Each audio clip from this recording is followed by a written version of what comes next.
Welcome to the City of Bakersfield Planning Commission meeting. This television broadcast is made available through cooperation with the local cable companies, the County of Kern, and the City of Bakersfield. The Planning Commission meets on the first and third Thursdays of each month.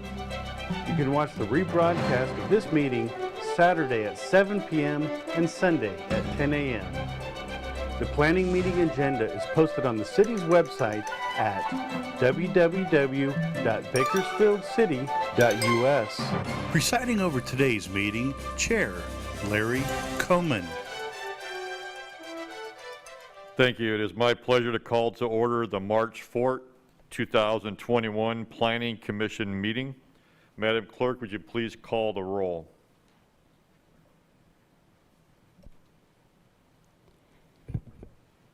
Commissioner Coman.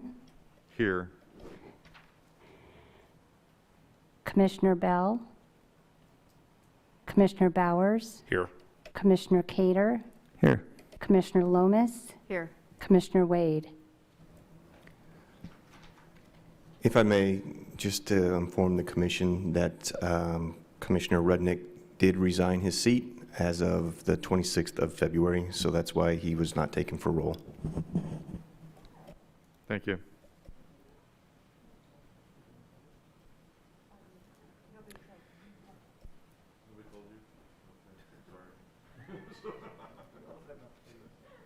Ms. Lomas feels offended that she wasn't notified. So. We have this thing called email these days. Okay. On March 4th, 2020, Governor Newsom declared a state of emergency in California due to the threat of COVID-19. The governor also passed several executive orders related to social distancing, shelter-at-home practices, and included the suspension of some components of the Brown Act related to public meetings like this one. In addition, we don't have any commissioners participating remotely at this time.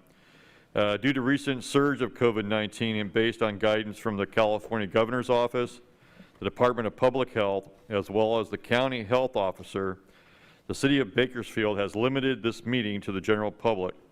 As such, only those interested in making a comment during consent and non-consent public hearing items will be allowed to do so. The public may stream a live view of this meeting by going to the website listed on the agenda or by watching it on your local government channel. Please stand for the Pledge of Allegiance.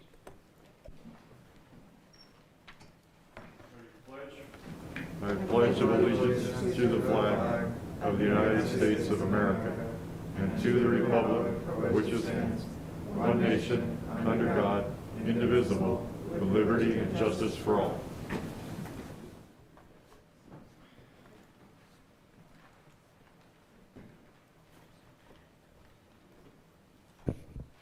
As stated previously, the recent COVID-19 surge and the governor's executive orders have waived certain provisions of the Brown Act requiring physical presence. Public comments have been encouraged to be made by email and phone call to the Development Services Department, Planning Division. Those received in such manner have been provided to the commissioners and will be made part of the official record of tonight's meeting. As such, there will not be any in-person public statements tonight. Madam Clerk, next item, please. Agenda item 4, consent calendar item. Let me interrupt you, I'm sorry. We'll back up and just say that was regarding just general public statements. You will have an opportunity to talk about agenda items. So the public statement item is an item on the agenda which normally allows somebody to come up and make a statement about anything that's not related to the agenda. So I apologize for the confusion there. Madam Clerk, next item, please. Agenda item 4, consent calendar items. Thank you. All matters listed under the consent items do not require a public hearing and will be enacted by one motion. There will be no separate discussion of said items unless staff or a commissioner requests specific items be discussed and or removed for separate action. May I have a motion approving the consent items? Mr. Chairman, motion to adopt. That's Commissioner Bowers. I'll second. and Commissioner Cater. Madam Clerk, please conduct a roll call vote. Commissioner Coman, Yes. Commissioner Bowers, Yes. Commissioner Cater, Yes. Commissioner Lomas. Yes.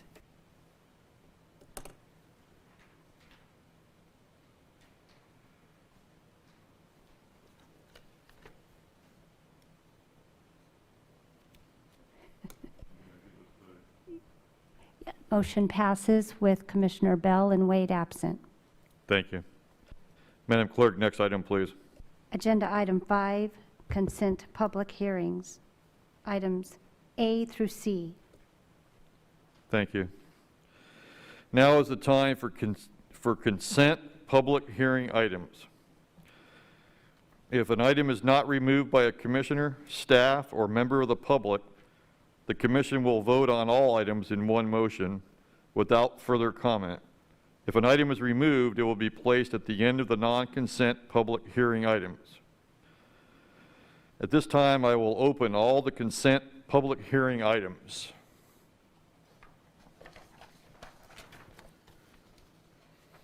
Does any member of the public wish to remove a consent public hearing item? I do. Can you come to the microphone, please?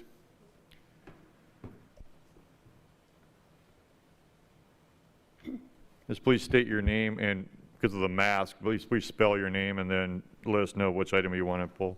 Sure. My name is Primavera Basher. That is Primavera.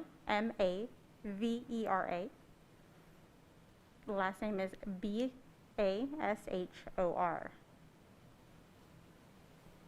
And which item do you want to pull? The item I'd like to pull is 5B, tentative track 7383.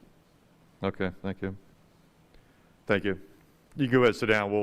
We'll get back to you. Okay. Does any commissioner or staff wish to remove a consent public hearing item? Commissioner Cohen? Yes. I'd just like to state that I have a conflict of interest on item 5C and will be, due to source of income, and will be abstaining from voting on item 5C. All right. Thank you. We had, yeah.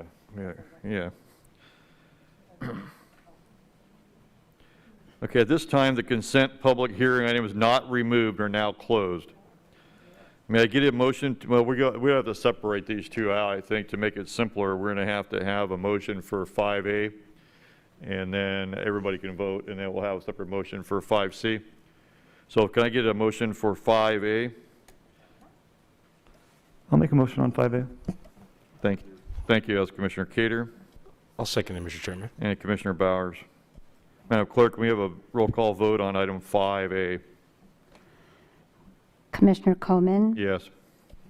Commissioner Bowers. Yes. Commissioner Cater, Yes. Commissioner Lomas. Yes. Motion passes with Commissioner Bell and Wade absent.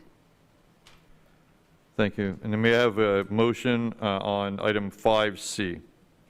Mr. Chairman, motion to adopt item 5C. That's Commissioner Bowers Second. and Commissioner Lomas second. Madam Clerk, please conduct a roll call vote on item number 5C. Commissioner Coman, Yes. Commissioner Bowers, Yes. Commissioner Lomas. Yes. Motion passes with Commissioner Bell and Wade absent, with Commissioner Cater recusing. Thank you.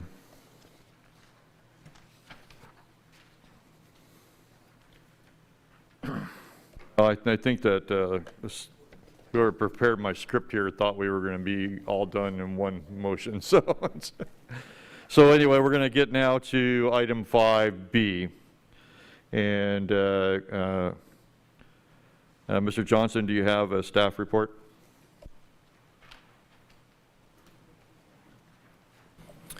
We do, Chair Coleman. Actually, we have Associate Planner Tony Hawkes, who will be presenting to your commission tonight.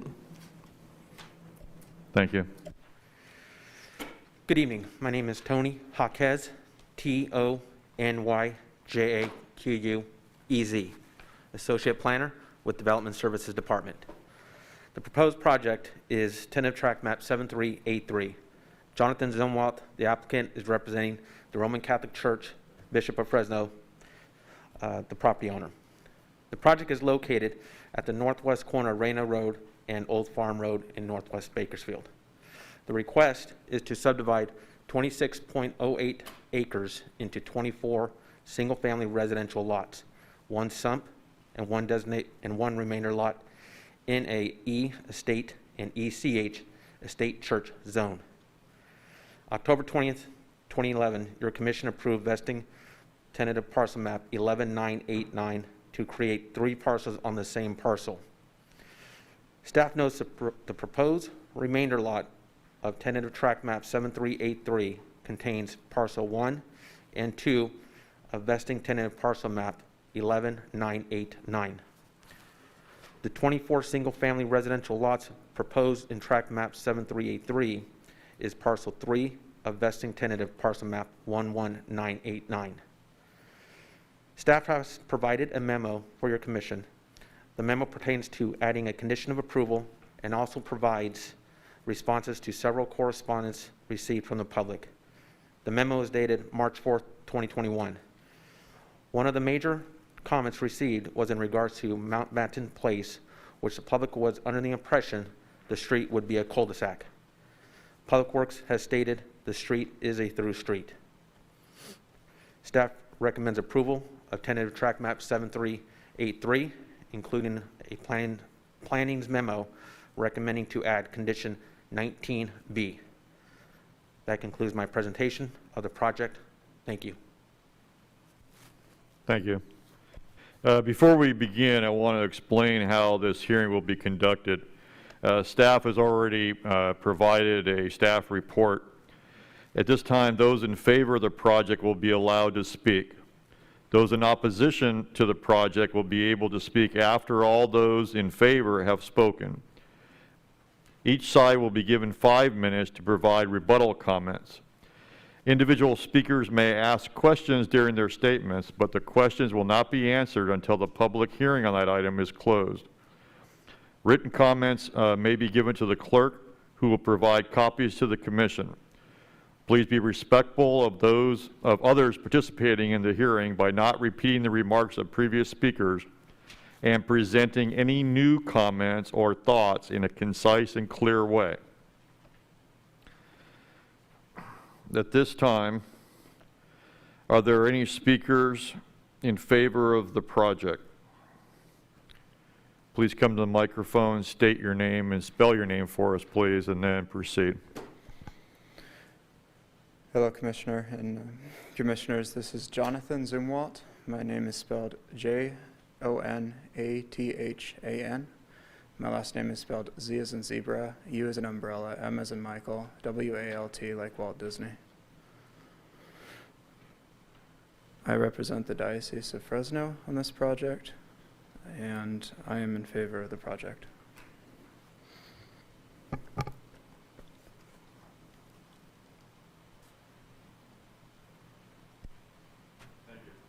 Thank you. Is there anyone else that would like to speak in favor of the project?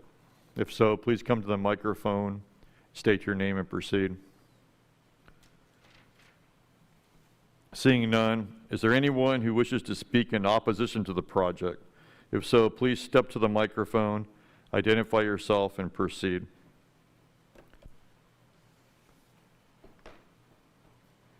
My name is Primavera Basher, and I am a resident on Mountbatten Place. I am here to oppose this project for multiple reasons. I am the one that does the research here and provided you with a number of resources.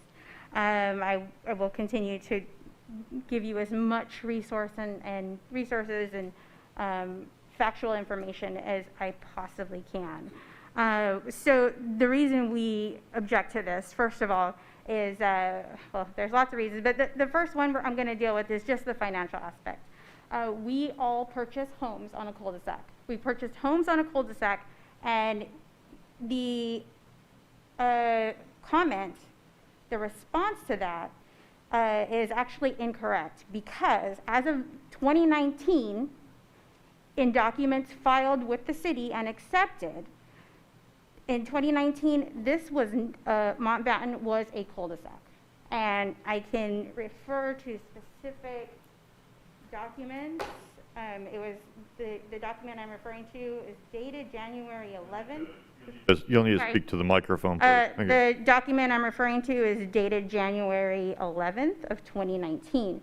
So the community was established in 2006. That's when the first home was built. Then, up until this last document, and I will pull up the information that I have, and it's incomplete. However, I think it's enough to perhaps get you started. You guys know more about this, obviously. I've actually never addressed a committee before. So if I'm doing something wrong or I'm out of place in some way, please let me know, and I will try to make that different. So in this particular document, dated January 18th and received, I don't know, am I able to use this? Yeah, I'm sorry, you're going to have to bend the microphone over to you. If Okay. you're going to Am I- move, you am I take it able with to you. use There you that? go, there you go. Okay, all right, I wasn't even sure if I could use it. So I don't know how well this is going to show up, but this is a document filed with the city from the parish. And down at the bottom of this document here, all the exceptions are those things that you all recognize as in terms of documentation for the city. Okay, okay. So I want to refer to this particular map, received January 11th again, that particular date. I'm sorry I didn't print this out. It was kind of new information that I received. And it shows, here we go. Yeah. Oh, you have it printed out. Okay, thank you. So it was Exhibit A2, that particular date, shows the road Dulceto going straight through. So the information that they're trying to sell you on is that it was never intended to be a cul-de-sac, but yet for the last 14, 15 years, that's exactly what it was, and that's exactly what the documentation shows that was accepted by the city. So that's just the first response. I didn't know you would be printing this information, so it's not correlated correctly, but I'll do the best I can. Let's see. Okay, so comment number 4 on the memo that was handed to us but when we started says the proposed development will change the Montbatten Place into a through street, will look odd and affect our property values. You said there were other things that are affecting our property values, but I want to refer to specific information. I want to refer to the Journal of Real Estate, Finance, and Economics, dated February 1990, and in which a compilation of values was collected and trying to determine the number value on a cul-de-sac versus a two-way street. What was found was that it's approximately a 28% increase, two-way streets versus cul-de-sacs. When we purchased, it was a cul-de-sac. So therefore, when we try to sell or refinance our house, when we try to get rid of our mortgage insurance, when we try to reevaluate for whatever reason, we're going to see this drop in our values almost immediately. And so it's not just a resale value that we're looking at. We're looking at using our homes as collateral to send our children to college. We're looking at using our home's value when we need to, and basically it's being taken from us. We would like to someday retire and maybe not have a larger home, downsize, but yet we're not going to have as much as we originally intended when purchasing our home. And again, we went in with 15 years of time where this was a cul-de-sac.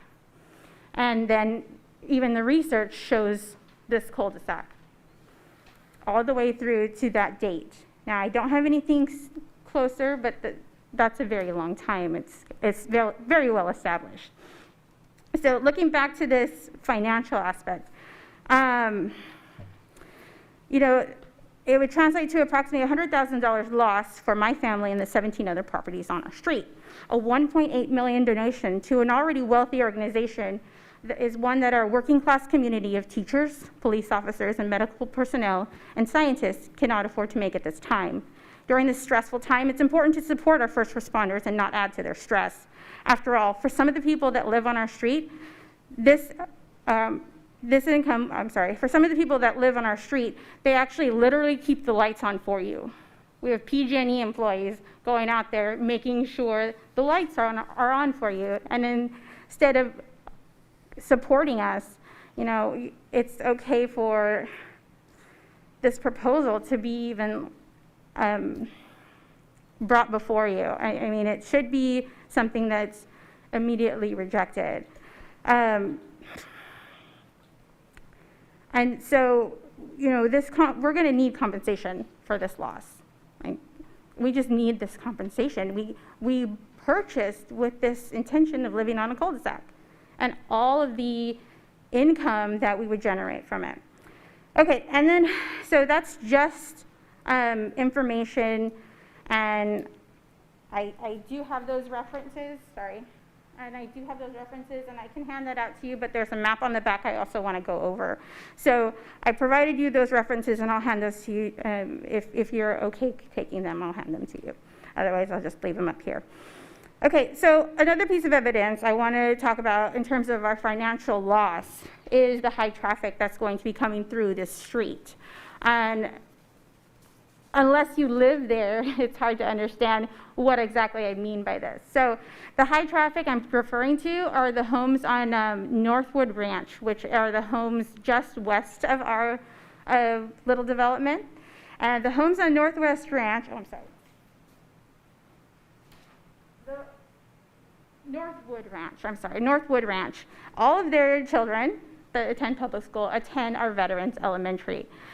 Usually their drop-off is going to be all the way around to the front of the school. By providing them an easy route to drop their kids off, an easy route that includes no intersections to stop at, no reason to pause, just to gun it as fast as you can to get your kids to school. And then turn around and get back to work as quickly as possible. So the concern, and we'll get to safety soon, but the concern is that this is a straight through. A straight through. Here you have intersection on Abe, intersection, slow down, people are coming. This particular route is no slowdowns whatsoever, either on our street or Bill Setto, the proposal. The other two routes that Northwood Ranch Estates would have to take involve going through all of these turns. And so they don't want to do that. They want to get to their kids to school as fast as possible. And you're just providing them with that opportunity with this road. Again, I'll try to focus just on financial and then get to the safety issue. So sorry if I jump around. For more financial loss, when we're looking at traffic, I wanted to bring to you couple of properties that are on Reyna. Reyna is our very, very busy street. Sorry, I'm used to walking around. Reyna is our very, very busy street, just outside of our development. I wanted to look at two properties. The first one sold in 2017. It was on the market for 13 months. It's a very beautiful home. Had to have a $100,000 drop in its price in that 13 months just to get it sold. That's just one property. We want to look a little bit closer. So we'll look here at property sold in 2020, July of 2020. Again, absolutely stunning, beautiful home. But because of that busy traffic area, it went from original listing of $795,000 to $699,000. And it had 13 months on the market just to be sold. So when you say there's no price reduction, it's not important, or you have to think about all these things. We are thinking about these things. Removal of our cul-de-sac, increase in traffic, as I showed you, with people coming from the Northwood Ranch. So combining those two things to say we're going to experience a $100,000 loss is not outrageous. It's just, it is what it is if you decide to go forward with this plan. There is no other way to, soften that blow for us. And being as though, you may think that our homes, with their values, that we are above some middle class, but we actually aren't. We are just the teachers and the policemen of our community. So we really appreciate it if we didn't take that financial dive. This is our only investment for most of us. It is our only investment in our future, in our retirement, in our kids' college, all of those things. So I want to get to safety, and I mentioned this before. I can put some more numbers into the safety information, but it's going to be not as concrete as the financial information. With the financial information, I can give you dollar figures, years, and all of that. The first one, though, I do have some statistics to share with you. I want to share with you a paper published by Duke University in 2013. And again, I will hand you these in a moment. So I'm looking at that piece of research there. It discovered, so it took a sample size of about 89 crimes, random crimes in a community. And what it figured out was within those 89 crimes, and I'll have a direct quote here because it always says better than me, so with 74 occurring on properties located on two-way streets and 15 within communities located in cul-de-sacs. This yields a 1 to 4.93 cul-de-sac to two-way street crime ratio. Stated differently, for every crime committed in a community based around a cul-de-sac, there are nearly 5 committed in a related community along a two-way street. So this proposal, I see as making us less safe by 5 times. So not only is it bad for us, so this attempt to make our community less safe is a true disservice, not only to those of us that own property in this area, but also to our already overworked police force.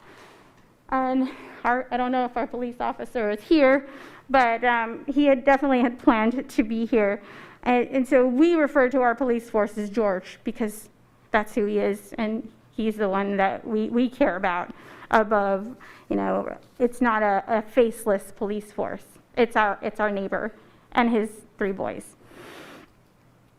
By approving this particular plan, this committee that should work in our best interests is willing to sacrifice the safety of our families for the economic benefit of people who will not even have to live with any of their negative consequences of the choices they've made.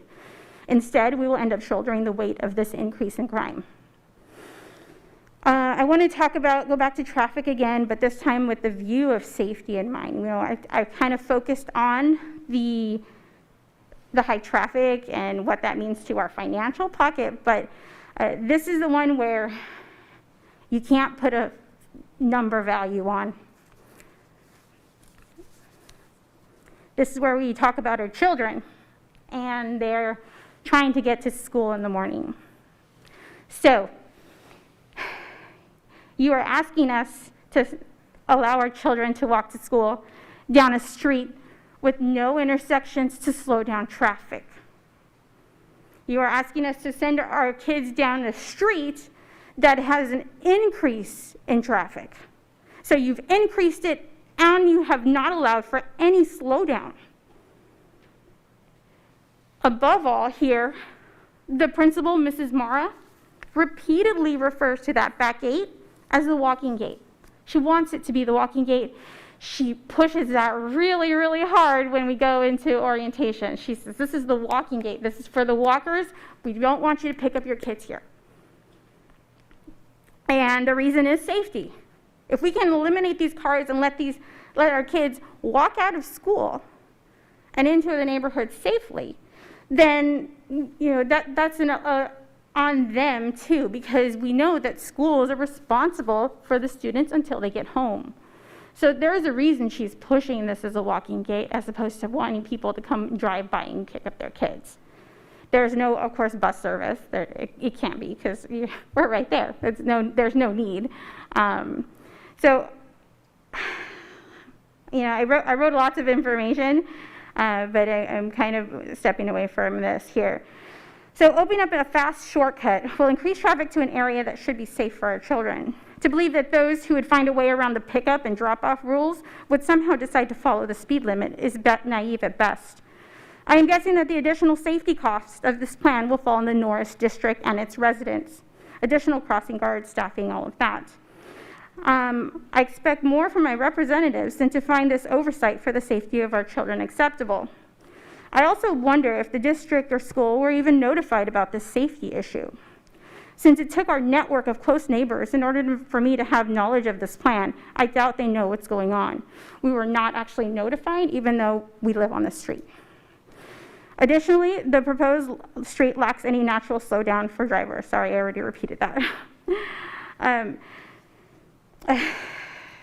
Instead, the design allows for a high-speed race beginning as a right turn from Abe onto Mountbatten with an opportunity to try out a nice high-speed turn, since there probably won't be a line or anything for that road, because most residential properties don't. I'm guessing they'll take nice wide turns into children or cars, things like that. Followed by a nice continued racetrack like Dulcetto Avenue. In a town where high-speed illegal car races are an issue, it feels like this design just provides them with another track. I would like to believe that this oversight is due more to the lack of information rather than a direct disregard for safety. If this is true, then we should all seek a better solution that protects the most vulnerable population. I can't help but think back to a particular episode of a podcast, Hidden Brain, in which hindsight bias will lead one to question our past decisions with the guilt associated with tragedies from those decisions. Therefore, I have to know and have it on public record that I have done everything in my power to clear my conscience. Now my question is, how will you look back at this moment should a tragedy occur? And I go on to talk more about traffic, specifically in dealing with the church, sorry. The way it stands right now, the church has both outlets from a church parking lot, both onto Rayner Road. They all pour out onto Rayner Road. Now, I don't have any problem with church or services or anything like that. This is more of I consider a design flaw. Like, why would a property who owns a corner lot choose to only spill out onto one main road? Why isn't this designed to have half the congregation go out Old Farm and the other half go out onto Rayner? And it's a question I think needs to be answered and could possibly be answered with a design change for the new development. I want to be clear, I'm not against the development. I'm against this plan of the development. It would actually be wonderful if we didn't have a dirt lot next to us. So, I want to make sure that that's also on the record. So, ideally, for me, and someone who, I'm no expert at all in this type of thing, but for me, I wonder if it's possible to build some sort of access here, because then we can tie in some parking, some exits other than to Rayner. If we are to make this, say, its own little subdivision here, have an access either to Old Farm, some other access point, leaving us in our own division, in our own community. Avoiding all of those safety and financial issues that would come from this. I would also like to talk about the fact that in this plan, there was no, as far as I can tell, and again, this is not my expertise, there was no plan to add streetlights to the corner of Old Farm and Rayner. I myself have almost been hit as a pedestrian walking in a crosswalk with a 120-pound Great Dane. You can't say that I wasn't noticeable. I have been hit. I have witnessed 2 other near misses at that specific intersection just on my own. Now, I do walk every day, so that gives me more opportunity to kind of see what's going on in our neighborhood. So maybe that's a little bit of a biased number. However, I think it's pretty important to recognize how often that one person would be almost hit and then see 2 other possible accidents. Nobody wants to be in an accident. Certainly nobody wants to take the lives of somebody else. This is not what we want. But yet there was no mention of adding streetlights to this particular corner when they talked about the development of the side road here on Old Farm. And then there is the other issue on the other side here. You know, we're talking about traffic increase, we're talking about safety, and we have kids on the other side pouring into Frontier High School, sorry. And yet there is no traffic light at that intersection either. And we have so many students, well, not right now, hopefully soon, so many students attending school, walking to school, and they pour in from the neighborhoods to the southwest, and they pour in from the neighborhoods to the southeast, sorry. And those all are walking. I'm not sure why those traffic concerns were not addressed in the original plan, knowing how, adding more houses, continuing the development of Old Farm, which is actually in the plan, just not the streetlights. Okay, so I want to keep going here with the health and well-being of our children and our sense of community. According to the study, Neighborhood Design and Children's Outdoor Play, evidence from Northern California, I'm looking at Handy et al., so, oops, that's the research here. There is a positive relationship between outdoor play and for children and living in a cul-de-sac. Apparently, children have more opportunities to play outdoors when they live in a cul-de-sac. Parents have a higher view of safety and, as a result, allow more opportunities for interaction within the community. The children end up with a statistically significant increase in outdoor play compared to their non-cul-de-sac peers. In regards to our small community, my findings mirror that of Handy. On any given pleasant day, a dozen or more children can be found playing together outside. Additionally, we adults have also developed relationships. We have friendships, and we are more than just casual waves on our street. And I mentioned to my neighbor who couldn't make it, she has 3 young children, what was going on, or she knew what was going on. And from tonight, without much organization, she sent me this picture of a few of our kids, not all of them, who enjoy our cul-de-sac on a regular basis. So, sorry. And I just can't imagine taking that away from children. And the next thing I want to address here is probably the most minor point of this whole plan, but still important. And that's the aesthetics of this plan.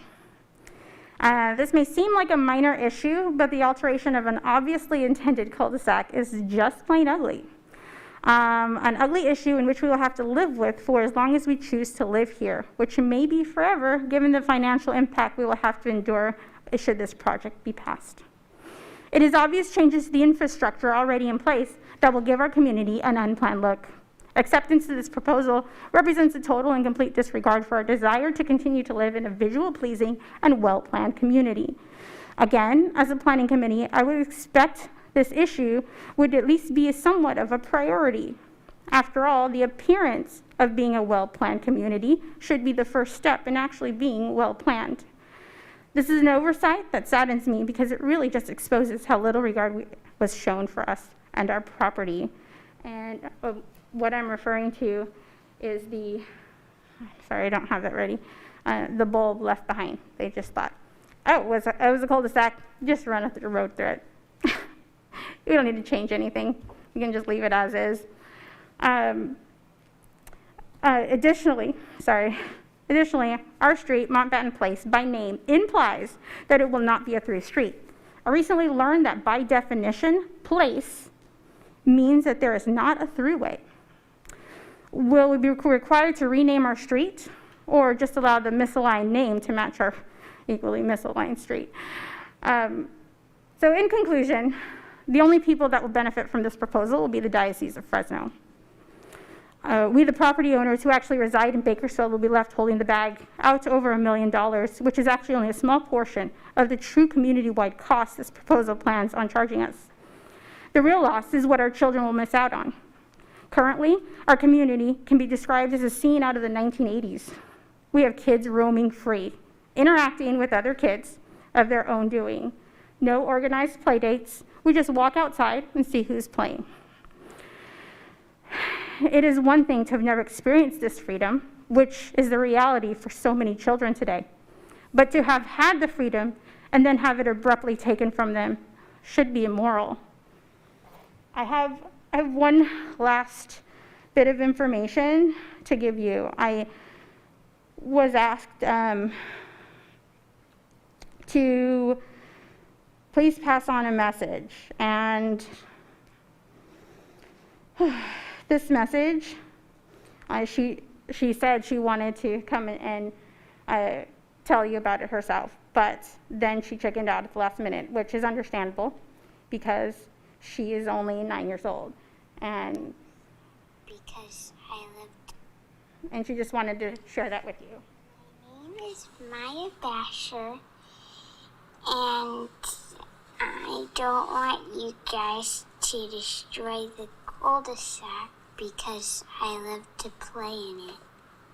And that's my daughter, and I don't blame her for being afraid. I did warn her that there would be a lot of eyes on her because I didn't want her to chicken out at the last minute. So she decided a video message to all of you would be good enough. And so I hope you'll consider her message and all of ours. I want to, I guess, conclude again, sorry, with the fact that we actually would like some houses developed there. We just don't want them through our street because of our community we've already had established for 15 years or so. Okay. Thank you. And would you like the resources and maps and things? Are you good? Okay. I have some copies. Thank you. Next speaker in opposition, please. Please come to the microphone, state your name, and proceed.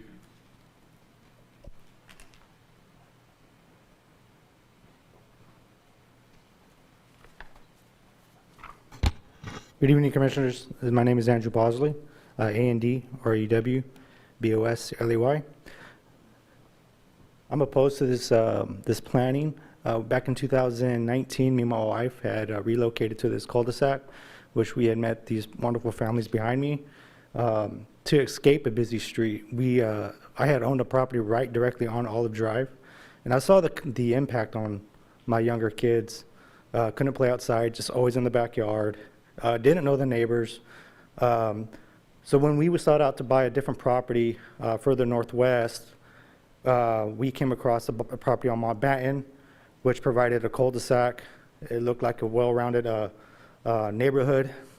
And then we looked at the planning development of the empty lot, which there was two plans that were proposed at the time, which was either a school or houses. And we looked to see where the tracks were, and it was proposed in the original proposal plan where the street was going to come off of Reyna, not through Mountbatten. Thus, we started the process of buying that property, which our kids, it is true, it is kind of like the 90s over there, or the 80s, is the kids roam free around the neighborhood with little to no supervision because there's no traffic. The kids are very responsible, and they have created relationships that I think would last for a long time.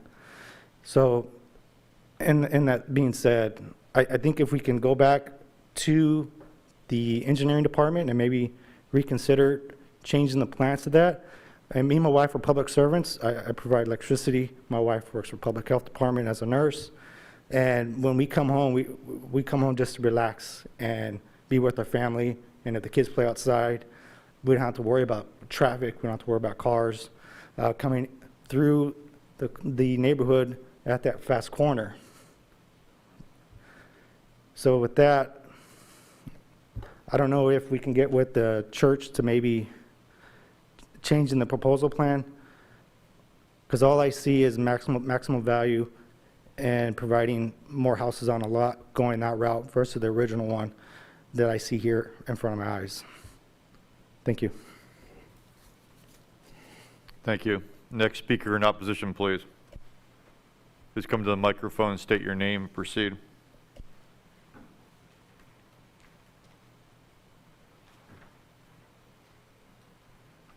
Hi, my name is Cheryl Blumel, S-H-A-R-O-L, B-L-U-E-M-E-L. Oh, kind of nervous. Can talk in front of teenagers all day, but this kind of gets me nervous. So I'm a high school government teacher, actually, and I do a whole unit on civic duty and addressing problems. You may have been contacted by some of our students for Project Citizen, in which we have them get involved and try to solve a problem in their community. So I feel like I'm setting a good example for them by showing up and trying to solve this problem that will be created in my community. We purchased on Montbatten about almost 11 years ago. We were on a feeder street before from a main road, and the number one thing on our wish list for our real estate agent was a cul-de-sac. Everything else was kind of secondary. In fact, we bought a home that wasn't probably our favorite, mainly because it was situated at the end of a cul-de-sac. Our kids play with the Basher kids and Bosley kids every day out front. They're safe, and they've created friendships. They've got kids coming all around, and making this a through street will change all of that. We'll feel less comfortable with them being unsupervised. We live right at the very end, next to the fence, and my concern is also because this is obviously a cul-de-sac, which I take response number 2, that because there's not a curb at the end, I mean, come on. Any logical person can infer that the bulb shape of the street means this is supposed to be a cul-de-sac. Otherwise, there's no reason to make it a bulb. So my concern is also that even though it's a through street, people will continue to U-turn in that bulb right in front of my house instead of, going through or coming back or making a safe turn. Now this middle of the road will also become a turnabout because of the way it's shaped. So I think it's kind of disingenuous of the engineer to say that this wasn't intended to be a cul-de-sac, that it's always planned to be a through street, because it wasn't. When we bought, it was supposed to be a wall. A cement wall was going to be installed by the church, and we were told it was planned to be like a private school for the church. So that made us comfortable buying in a cul-de-sac. But that's one of my main issues with these responses, is that I feel like it's bordering on just a lie. Like, no logical person sees this as intended as a through street. So at least if they could own that and say, yeah, it was supposed to be a cul-de-sac, but we're changing our minds. But I feel like they're just obfuscating the truth, and just for their own interest. Like they said, this is a diocese in Fresno. We contacted the local priest, and he told us he has no say in this. He doesn't have any influence. This is not a church matter. It's completely the Diocese of Fresno, and they have no stake in our community. They don't care what happens to our kids. They don't care what happens to our neighborhood. So I plead with you to take into account your constituents, the people that have to live with this every day, rather than some out-of-town real estate development arm of the church. And I don't mind the houses being there, but there needs to be a different plan that doesn't involve our street being a through street. Thank you for your time. Thank you. Next speaker in opposition, please. Please come to the microphone, state your name, and proceed.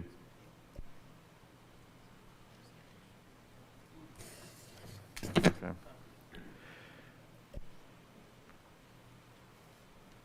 My name is Brian Briscoe, B-R-Y-A-N, B-R-I-S-C-O-E. I just want to go on the record with just questions. if they do a traffic report, what do you call it, traffic study, I just want to make sure that it's construction traffic, school traffic, and home traffic all together. And I would like to know what percentage of increase is okay. And will we get answers on that? I don't know if you guys answer that tonight, or does that come back to us? I don't know how this works. Is that in a separate report? So Yeah, we can't answer any questions at Okay. this time, so. that's my question. I would like answers to. Brian, without being notified. We would like to be notified with that report to whoever it may concern. Thank you. Next speaker in opposition, please. Okay. I'm sorry, I thought you were going to bring up something else. Can I add to this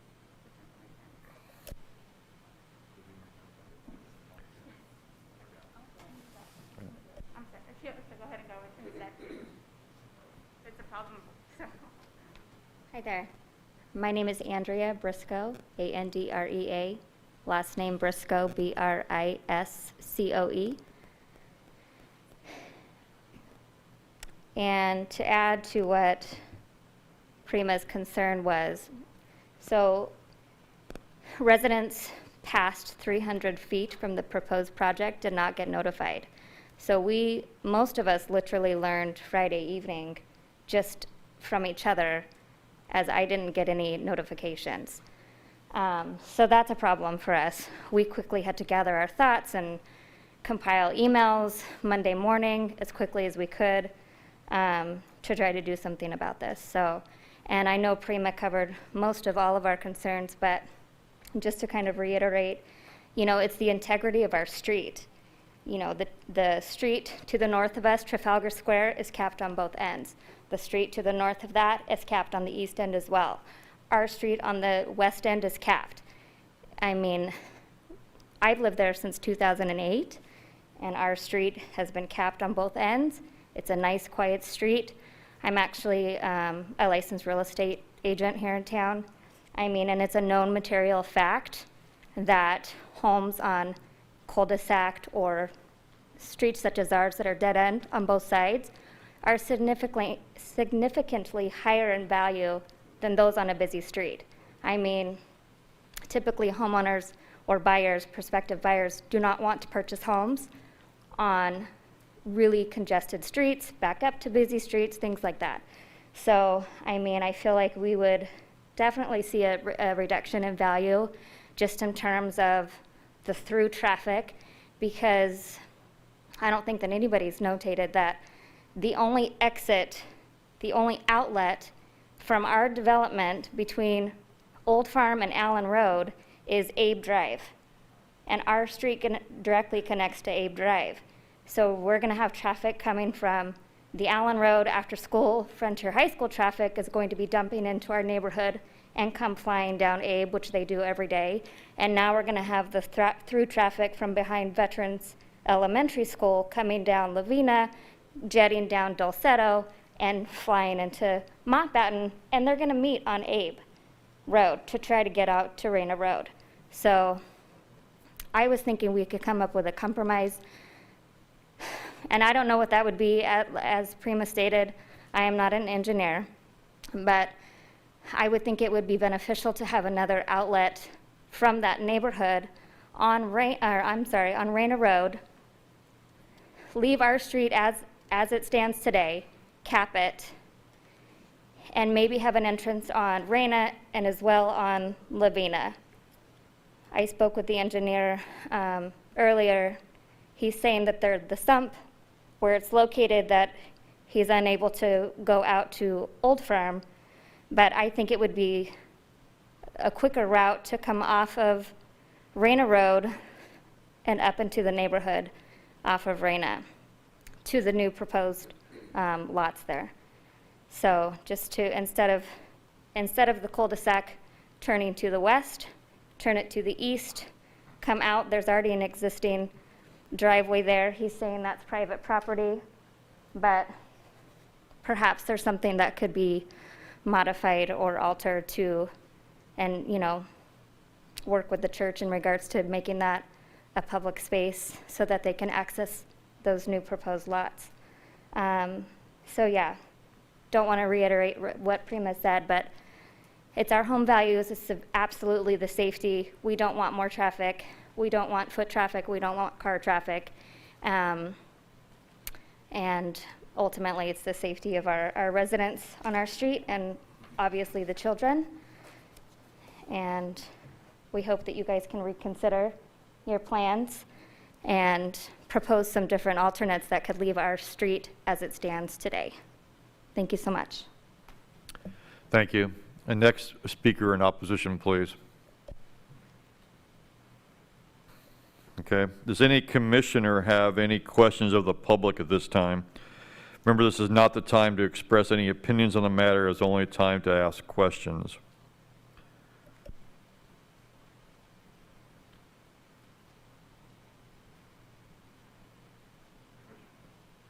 Commissioner Cater. I have a couple questions for staff. I think there's a lot of questions raised that I think really have to do with the process of how the city analyzes requests and how tentative track maps are processed. And so I'd just like to ask a few questions that I think would be beneficial to the public. So I guess I'll address them to Commissioner Johnson. I'm Planning Director Johnson. Welcome to the team. So first question really has to do, we'll start with traffic and the intersection of Reyna and Old Farm. I think that came up. Can you explain the improvements that are being proposed to that intersection in association with this track map? If I may, that is a question that can be deferred to our Public Works representative. Yes. Or representatives. We also have another one in the audience. Perfect. Yeah, I'll go That'd be ahead great. Thank you. answer that, Commissioner.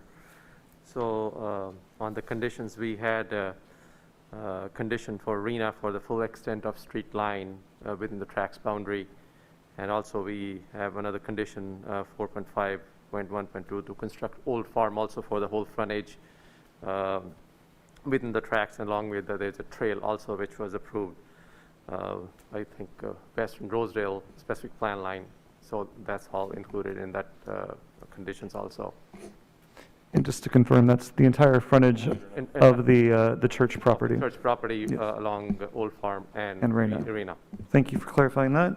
I'm sorry, I didn't get clarity on that. Is there going to be a light at Reyna and Old Farm or not? Are you talking about the traffic signal? Yes. I'm not sure about that, but I would like to go back and find out about the traffic signal light. Okay, so we don't know. Yeah, I Okay, have to thank go you. back I was and just, check. I wasn't clear on your answer, so thank you. Okay.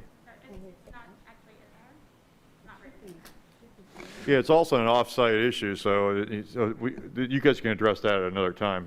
Any other commissioner questions or Commissioner? Yeah, then I guess the other there's a couple other questions. So the other question regard to review of track maps and how traffic is determined and studied, and what it means to study the traffic impact of a proposed development. I think that was a question that would be really helpful to answer at this time while the public hearing is still open.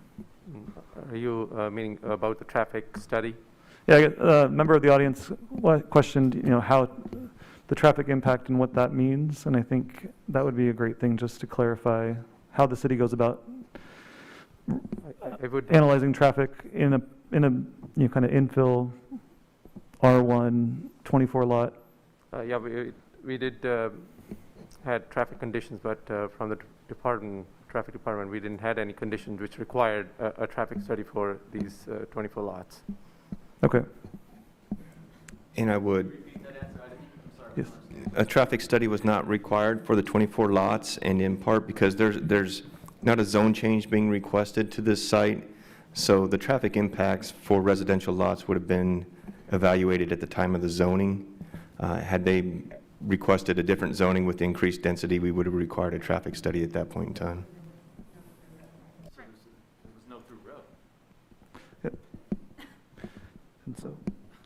Okay. And then I did have a question about, I think a map was pulled up from 2019, and I remember that coming before us. Has the previous track was there a vesting track on file that has just been abandoned, or? You're talking about this church site, right? the 2019, the referenced tentative track map of 2019? Well, I see a resolution 16-11, which was for this parcel map 11989. That's the underlying parcel map on this 3 parcels. Mhm. Okay, so that was a track, did that go through the mapping process, or was that just to parcel it out into the 3 parcels? Yeah, that was how it was parceled originally, but with these, I think it looks like they're just developing the western half with these new track map 7383. No, I understand the current proposal, but one of the residents, one of the neighbors pulled up an application that was submitted in 2019 that showed a similar development parcel, but a different configuration, and I was just curious about that because that did not appear in our... I'm not aware of the 2019, but if you were to go back to this original resolution 16-11, they had a different configuration, basically Del Ciro going into Rena. And this is the, I think, the printed copy that, thank you for providing that.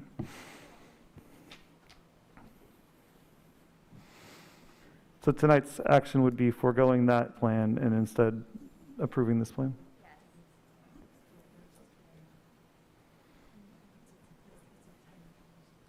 If you can pull up the overhead, if you would, Dana.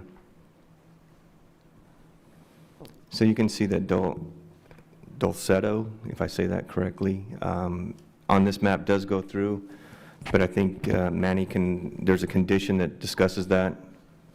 But there's a condition on, condition number 3.3.1 talks about Del Ciro Street cannot tie in to Rena Road on its current alignment because being too close to Lone Star, which is on the opposing side of the street because of you got to have minimum 300 feet of difference separation between those 2 streets because Rena is a collector, so you have 2-way left turns. Basically, it's too close if the streets were to align.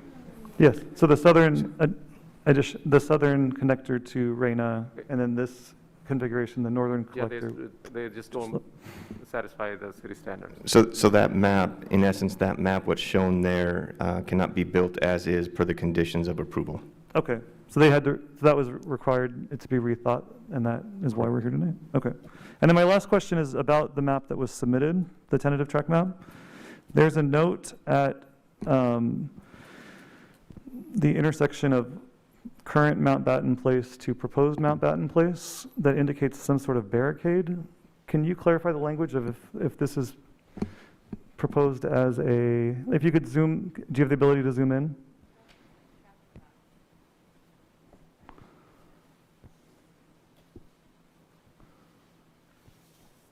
Oh, or zoom out, that's fine, yeah.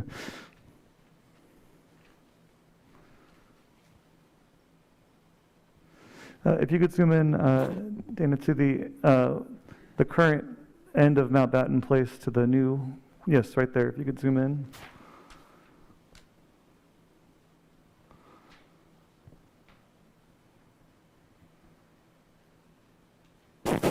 Sorry. There's you can see the text right above Mountbatten Place indicates a barricade of some sort. Yeah, currently there is a barricade there, but I have some street plans which show a temporary wooden. So that is an existing condition and not a proposed condition? Yeah, that's an existing condition. Okay, that was just a clarification. Yep. Thank you. Those are my questions. Thank you, Commissioner Cater. Do any other commissioners have any questions? I have a question. If we know other commissioners have questions, I'll have a question. Why aren't we looking at this as a zone change? I don't understand how these two uses are on the same lot.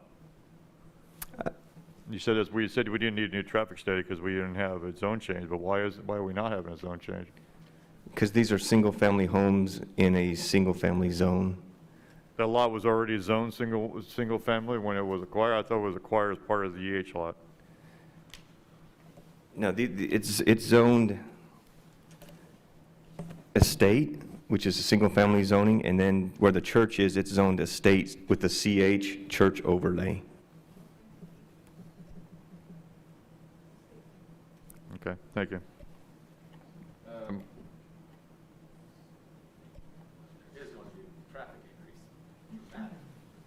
Okay.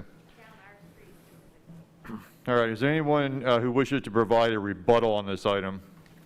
If so, please prepare to step to the podium. Each side will have 5 minutes to make your comments, so make your comments succinctly without repeating the remarks of previous speakers to ensure that everyone wishing to provide rebuttal comments has a chance to do so.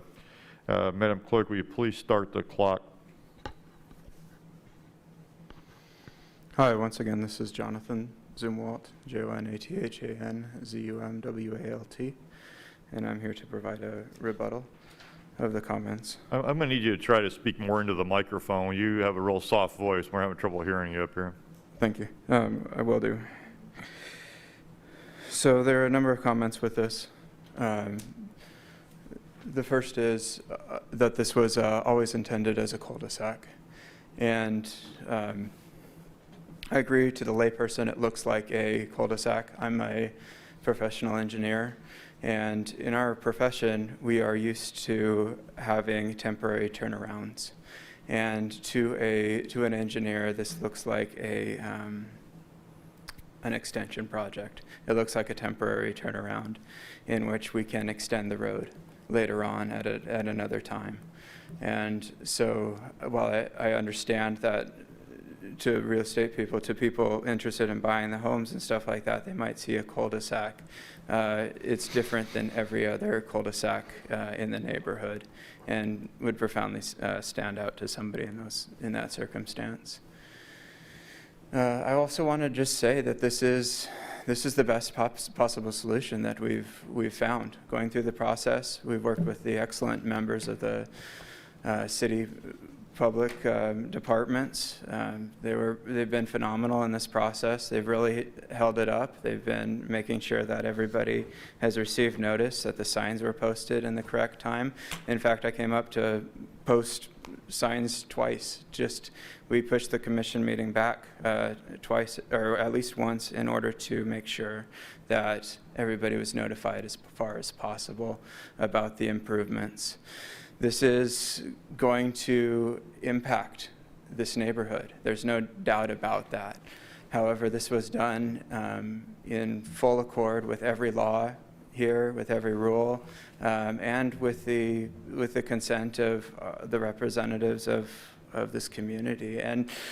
And so while I wasn't able to meet directly with each one of these members, I really was pushing for this meeting in order to have this conversation, open up this dialogue, and make sure that the members of this public were also available to comment on this while it happened. Another thing is that this they made the comment of people opening up into coming out of Sunday service and daily service. There's daily service at 7 o'clock. And there is Sunday service throughout the day, and there's a lot of people coming in. This isn't some foreign organization.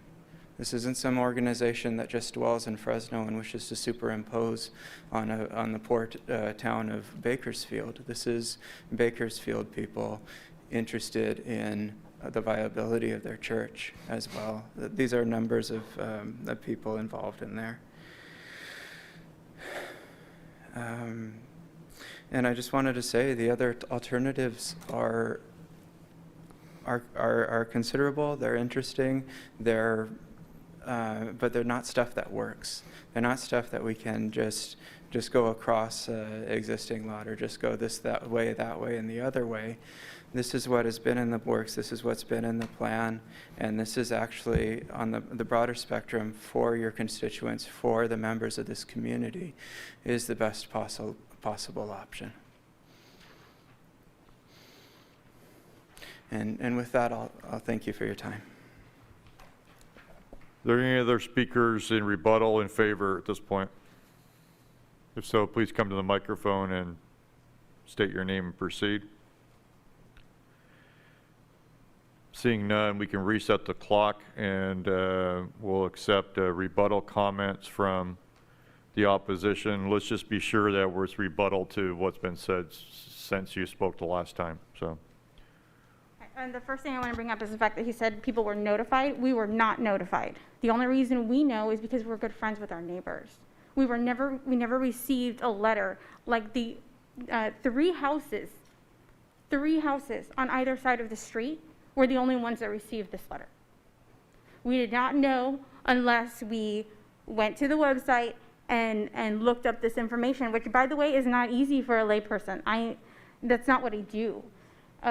So that's one of the things. I tried to write down as fast as I could all of the things that he was saying. So let me go a little bit faster. At this point here, when he says it's not meant to be a cul-de-sac, I'm looking at this map again. We bought with this knowledge. We bought with this information that was approved by the city. Now, if it wasn't meant to be a cul-de-sac, and maybe you have something else back in this history other than a church and a school, which is what it was when we purchased, you tell me, because this is the information I'm going on. 2019 map. When I purchased 6 years ago, this was the information I had. To tell me then that, oh, well, you're just a layperson and you don't understand. Well, I don't, because I'm looking at this map. I'm looking at what's been approved by whoever was here at that time. And I'm seeing the fact that, we've been deceived. We have been deceived because this was the approved plan. He said that it's not some foreign agency. It is a foreign agency because they don't have roots in Bakersfield. When I tried to contact Monsignor, he said, sorry, I can't do anything to help you because it's not my issue. I don't have his email. I wish I would have printed it out because he said, there's nothing I can do because it's not my issue. It is basically the foreign Fresno area. Those were his words, and I don't have time. I only have 3 minutes to figure this out. But I'd like to bring it forward, that particular email, with him telling us he can't help us. And, he says it's always been in the works. It hasn't. We have this evidence right here. It has not always been in the works. And I'll refer to that map again. It's 2019. We're not talking about something that happened 10 years ago. January 11th of 2019 is a date stamped on that map.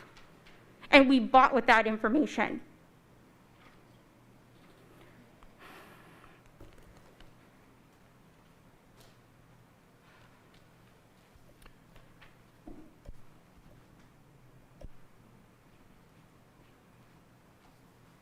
I just want to refer to when he talked about the traffic study is not needed because it's not a zoning change. Well, maybe it's not technically a zoning change, but you're changing the entire street. You're taking it from a cul-de-sac, which was what it is, and you're making it a through street.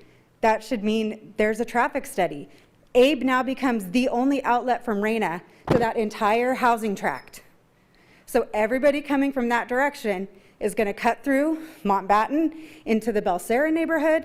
They're going to cut through, that's going to increase way more traffic because that is the only outlet. Because the church poorly planned their property, that shouldn't be our consequence. They chose to make their sanctuary that big. They could have cut that smaller. They could have changed the traffic pattern, but their poor planning should not be our consequence. They didn't plan properly. They developed quickly and then changed their mind. So it shouldn't be something that we have to just deal with because they failed to plan.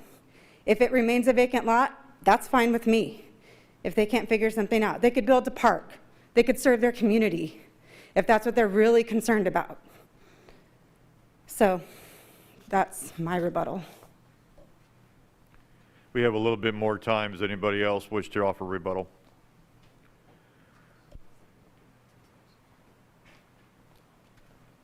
So I know that there was, I've seen other parts of the cul-de-sacs where it would probably benefit both parties, for the church and for the community, or for the residents that live on Montbatten, is maybe blocking it off completely, not making a through street. But I know there's properties here in town that it's blocked, and it just has a walkway. That way they can get their maximum profit on whatever houses that they have planned for their community, and then we keep our cul-de-sac. I don't know if maybe that can be proposed at the time. Thank you. Thank you. We have a few more seconds. All right. I will now close the public hearing on this item and return it to the commission for comments and action.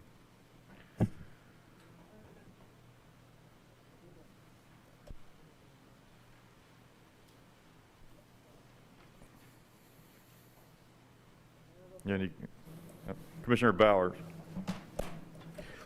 This question is for staff. There were a couple of claims made essentially that, with regards to notification, could staff kind of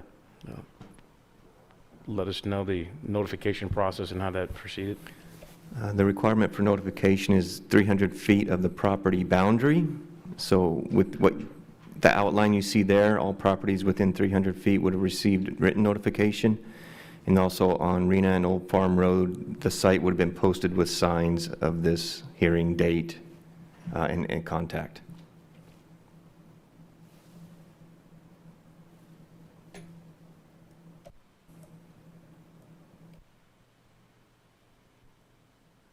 Commissioner Bowers, do you have any follow-up questions? No. Thank you. Any other commissioners have questions or comments? Oh, Commissioner Cater. I have just a couple questions. So from our previous question time, the RENA accessed additional lots that came before us was ultimately denied based on infeasibility because of RENA. Is that how it was processed, or was it what was the process? You mean Dulcedo coming into RENA? Yes, the one that we showed that you had mentioned, that staff had mentioned that that was ultimately infeasible based on proximity to the southern collector or southern local street. Yeah, I just didn't meet the minimum separation. Perfect. And then do you, just for everyone in the audience and for our knowledge, do we have quick access to track maps? Like, could we pull up the track map for the existing Mountbatten community? We do not have that access right now. Okay. I was trying to get it online, and the internet's not great in this room, so. But yeah, okay. So that would not be something that we could pull up. With time, we can. The Kern County office has track maps online that we can pull up. But if we tend to do that, I would suggest a recess so we could pull that up. Would it be, is this something we could pull up within a couple minutes? It should probably take maybe 3 or 4 minutes. Okay. Would commissioners be okay with a 34-minute recess? We could see the original track map? Is that okay? You okay with Mr. Bowers? No, yeah, we can do that. So we want to take a recess for, what, 10 minutes? That's fine. Okay, thank you. We're in recess. Yeah, Mr. Cater, we're going to be back on the record now. Mr. Cater, what the track map that you asked for has been put on the overhead projector or whatever medium that it is. And so please proceed with your questions. Great, thank you. Thank you, staff, for digging into the archives and for the quick turnaround. So what we're looking at overhead is the original approved track map for the existing residences for the Mountbatten Place Street, and I would welcome Manny with Public Works to just kind of describe the configuration of what, or Planning Director Johnson, if I could ask sure, to describe this configuration, and I think maybe Public Works might be the best. So one reason you can see this was not intended to be a cul-de-sac is when you look at the other parts of this map, there's on the cul-de-sacs, there's actually, the cul-de-sac is back here, and then you have lots that come off the cul-de-sac. So this is indicating it was going to be a through street. The reason you have the bowl right here is because it was not a through street at the time of construction, and that was needed for emergency response vehicles. Turnaround is a requirement of the fire department. When you zoom in, these are dimensions showing you had 30-foot street going through and another 30-foot street going through. These are not gates. So this is indicative of this was being a through street. I would note that the map that was shown on the overhead showing Del Cito going through to Rena. Again, there was a condition on that map, and it states here, and it was condition 3.3.1, which says Del Cito Street cannot tie into Rena Road on its current alignment because it is too close to Lone Star Way, and Lone Star Way is the local street that's south of Rena. So just to clarify, I think that that answers my question. So I think what we're looking at was what was originally approved for the neighborhood that you all currently live in. Also shows it there. Back to that detail, it shows that very clearly. And I'd actually, I think Manny and I were discussing the city standard for this configuration, which, just to summarize, Planning Director Johnson's, is, we look at a lot of the sites like this where, 75, 80% of the community is developed, and we have adjacent empty lots, dirt lots, infill lots, and without the similar ownership, without similar master plan, there's these kind of start and stop moments. And so this, would you say, was kind of a planned, you said emergency vehicle response based on the planned connection of a through street, but no timeline as to when that street that it would function as the end of the neighborhood, since there was no active development planned for the east at that time? That's a correct statement, and we also see this when we have residential neighborhoods next to commercial where we require a tie-in, so we provide for that walkability. A lot of times we will see either a open space for vehicular traffic to go through, even though the development on one of the sides is not complete. Okay. And then the earlier map that was shown and has been discussed and has now been clarified by staff was an applicant's request for what they would like to do with the property, but every map that comes to us is not necessarily a guarantee of what will be built.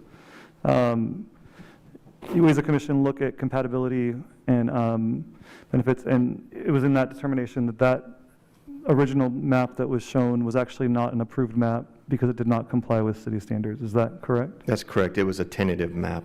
Yes. So it was an ask that was ultimately denied. So. I would like to clarify one thing for Chair Coleman also on the zoning portion of the undeveloped area. Estate zones, which is a single-family zone, so you cannot build duplexes on that. The difference between the R1, which is one-family dwelling, and the estate zone is that estate zones require a minimum of 10,000 square foot lots, and you can go down to 6,000 square foot lots on an R1 zone.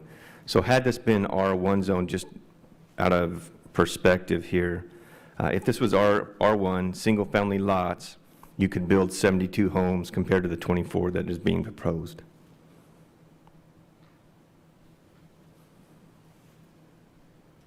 Mr. Cater, do you have any more questions? That addresses my questions. Thank you. Commissioner Lomas.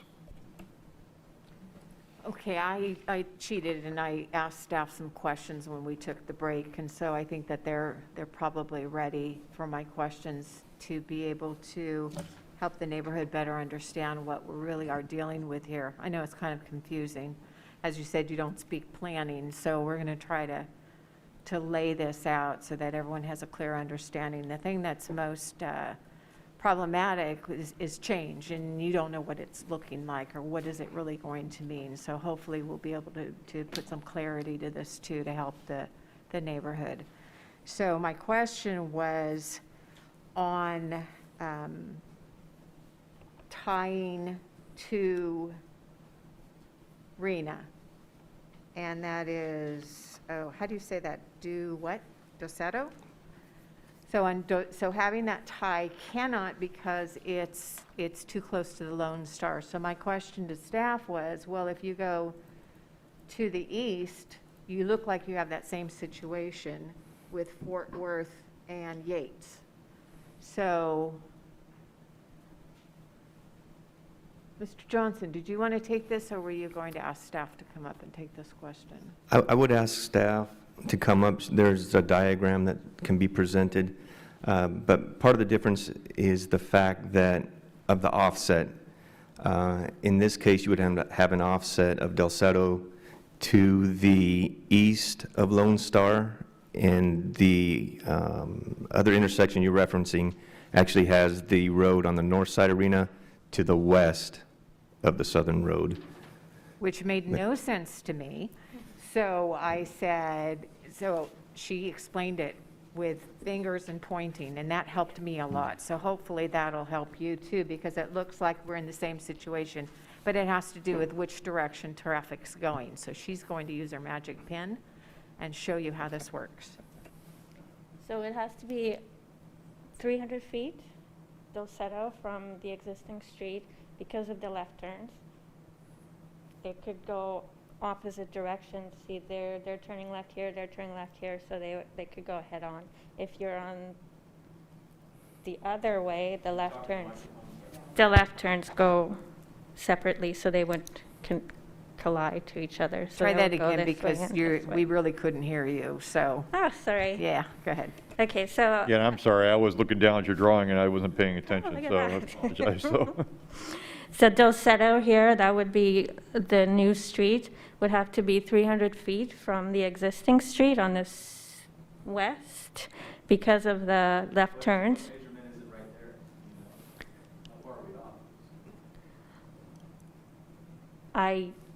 We don't have the 300, I think it's about 200. So the two left turns would collide with each other here, going this way and that way.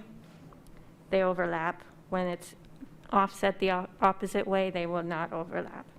So that's, yeah, we're not going to have a back and forth dialogue at this point, okay? so that's what that is. And then the other one is there's also a standard stating how far each driveway, commercial driveway from the next street on a collector street, it has to be minimum 100 feet. So that you already have the church and then this street, so you can't have the 300 feet and another 100 feet fit into the current configuration. Okay, you Does that lost me answer on that one. Say Does that that again? answer your question? That's okay. You're, So so the driveway factors were into talking- this too? I'm sorry, what? The driveway, the church's existing driveway factors into this as well? Yes, that's why we can't have the 300 feet distance from here, because there's a driveway too, right? So there wouldn't be enough. Right now, I think it's about 200 feet, this one. If we push it another 100 feet, then it would be too close to the driveway, the existing driveway. So you've got it at both ends as well? Mhm. Yes. Gotcha. Okay. And that's, and it's going in the opposite direction, so the traffic's going away from each other, so that's why it's okay down the street. Yes. Thank you. That helps a lot.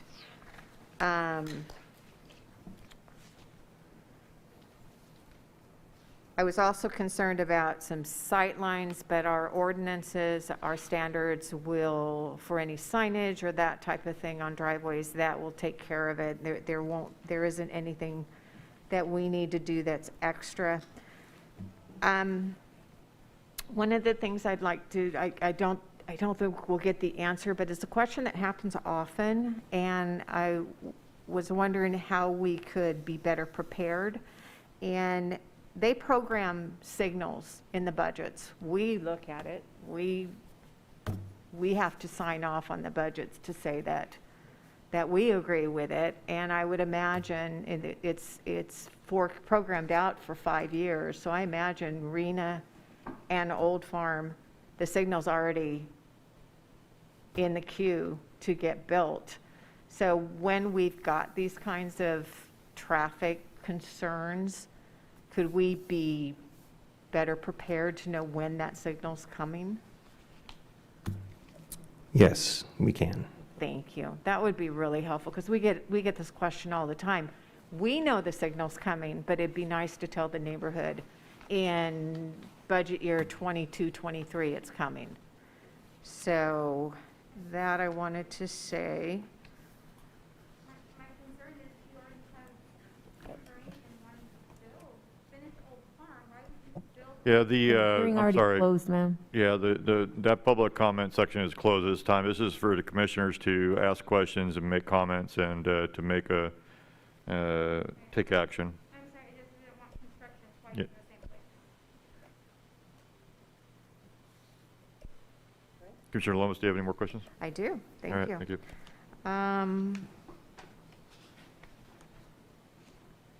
Could I ask, I heard the applicant say that they posted signs twice. So the signs were posted, do we know how many signs were posted?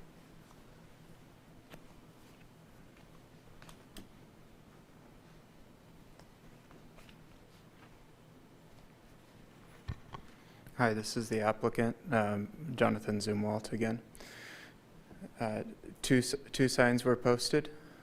Initially, the signs were posted, the two of them were posted right there on Rena Road, facing the road. One next to the existing subdivision, and then the other next to the approach, the church approach on the east side of the property. That was done, to my recollection, on Saturday, February 18th, and I can confirm that. And that wasn't done within the 20-day grace period that's necessary for the community to be able to see those signs and respond in time. It was done in 19 days. And so due to that correction, working with city staff, I came out there the next week and went and posted the signs in the correct way to make sure that they posted, number one, the March 4th time, and then also mentioned the church being a part of the entire acreage being subdivided. Thank you, and those are 4x8 signs? Say that again? Those are 4x8 signs? Those are 4x8 signs. Thank you. One of the things I'd like to help the neighborhood understand is the notification of 300 feet. I don't have any more questions. Okay. Thank you. The notification of 300 feet is a state mandate. City of Bakersfield took it a step further and said, you will post signs. And so that is something extra that's done to help the neighborhood understand what's coming and it be able to invite you to this quorum to be able to get your voice heard and your questions answered. The public hearing is closed, so we're not allowed to speak. We're not allowed to listen anymore. So I know you want more, you want to say more, but I'm sorry, we just can't. It's the way, it's the rules, and I'll ask the city attorney to Yes, please address this. once the public hearing closes, we cannot take comments anymore.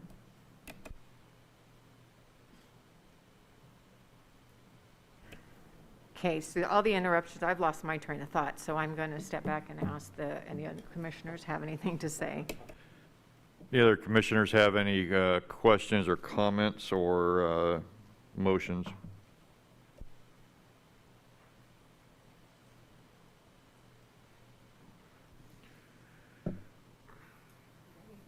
All right. I'll comment, sure, I'll comment.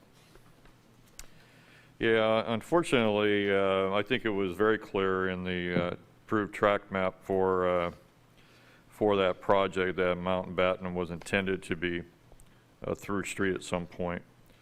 I've fought this battle for years with the fire department on those turnarounds that they require, and they continue to ask for larger and larger ones all the time. It's unfortunate.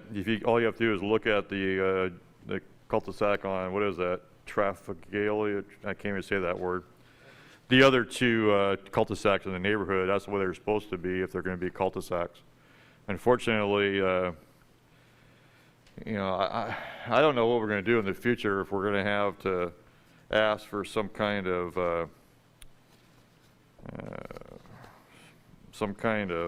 deed restriction or something to notify these people these things are supposed to not cul-de-sac, they're supposed to be continued roads, because we get this a lot. But to me, it's obvious that that street was supposed to go through. However, I'm just not real happy with the plan that's been provided, so that's my comment. Well, that means if it was to me, I'd push it back to staff for further review, and especially with the access. I don't like the fact that I'm kind of okay with the Mount Batten thing, but I don't know where that road ends at. It goes through a couple neighborhoods and eventually gets to Olive Drive after 6 or 7 turns. So I don't know where the second egress really is. I don't think it's a particularly well thought out plan. It's looked like they just put the church wherever and then just try to figure out what we're going to do with this little strip of land here that we have left over. I don't think it was a very well thought out master plan for the entire lot. So is that not clear? That's not clear. I'm sorry. I don't understand what you're saying, but okay. You gonna take a pass? Yeah. Commissioner Cater. Yeah, I do.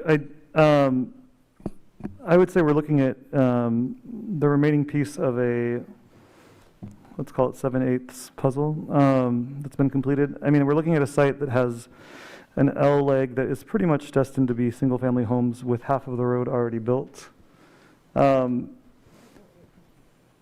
Adjacent to the elementary school. I think one item that was mentioned by a resident was connectivity and access to the walking gate at the elementary school, and I think a logical connection to the elementary school will just enhance that. I don't think that would deter that.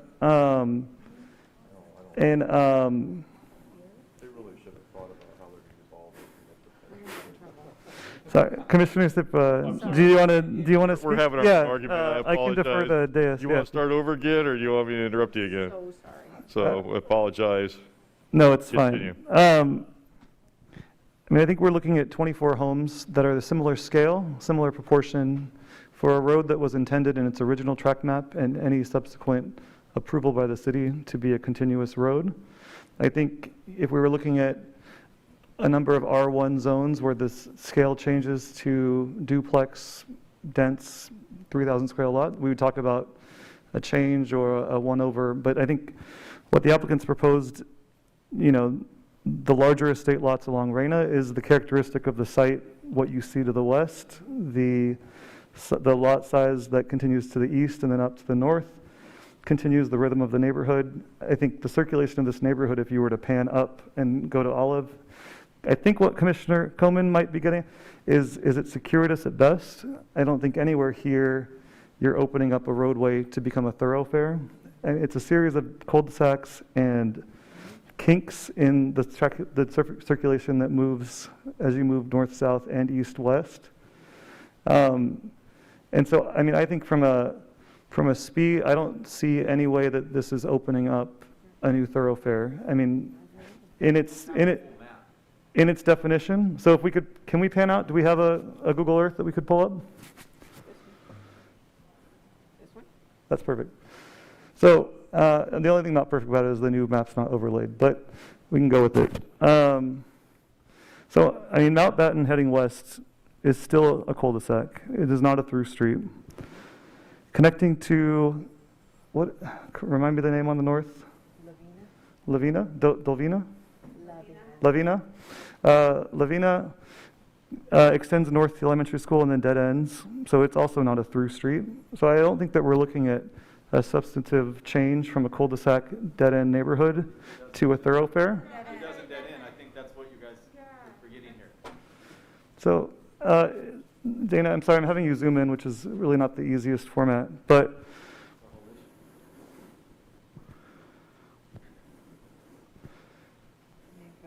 Lavina goes to Luciano.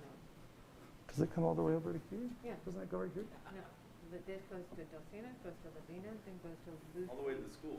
Yes. To Olive. So yes, then let me clarify the road I'm talking about. And again, I would ask, public comments are not continuing. So, so please be respectful of that process. Let me just pull up the map so I'm not confusing. Thank you.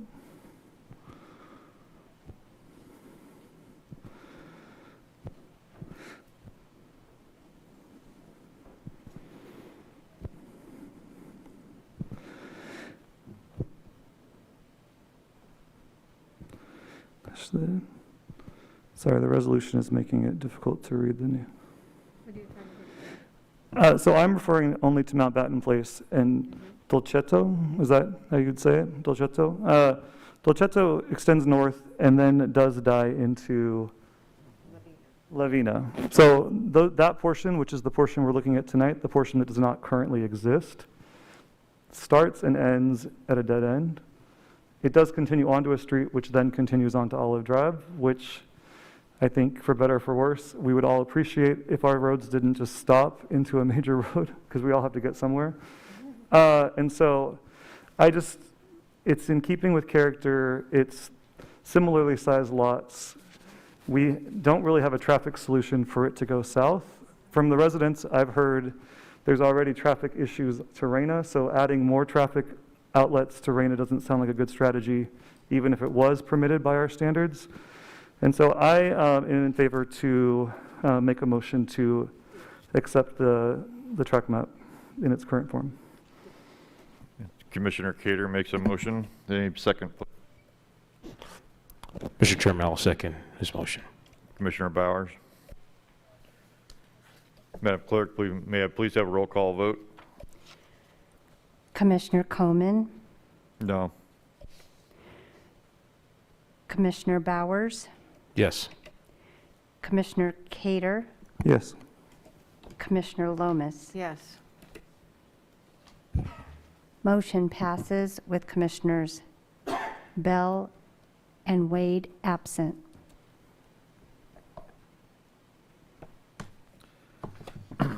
Thank you. Are you going to read the appeal? Oh, yeah. You want to read your appeal? I'm sorry, Mr. Johnson. Thank you, Chair Coleman.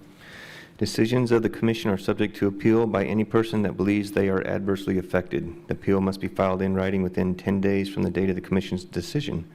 The appeal must be addressed to the City Council and include the appellant's interest in or relationship to the project, identify the decision appealed, and address facts and reasons why the commission's decision should not be upheld. Thank you.